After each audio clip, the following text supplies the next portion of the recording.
Всем привет! На этом видео я хочу показать новую порцию колод. Сейчас я сделал раздел «Домашние животные». Давайте посмотрим, как это выглядит сейчас. Я уже этот раздел прошел. Давайте нажимаем «Учить еще». Отфильтровать по меткам нужно. И тут выбрать «Маллар. Домашнее животное». Все карточки и жмем на кнопочку «Выбрать». Это у нас дополнительное занятие. Всего 16 карточек. Расчетное время 4 минуты. Жмем на кнопку «Учить».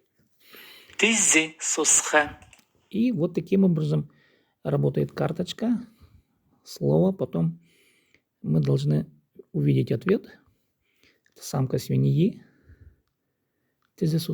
Есть картинка. Есть предложение.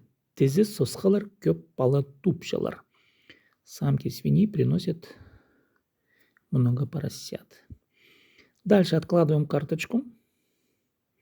Допустим, в раздел «Легко». Хулун. Следующее слово. И опять смотрим на «Показать ответ». Хулун – это жеребенок. Есть предложение по употреблению этого слова. Откладываем в раздел, допустим, снова. Хуй. И таким образом тут у нас 14 карточек. Давайте покажу. Список карточек у нас. Так, вот, какие тут слова есть.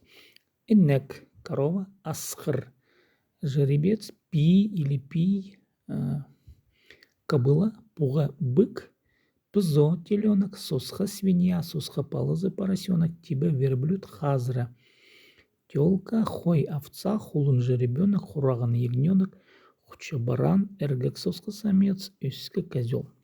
Пока набор небольшой, но я понемногу дело буду тут наполнять. Спасибо за внимание. С вами был Сибдейтум.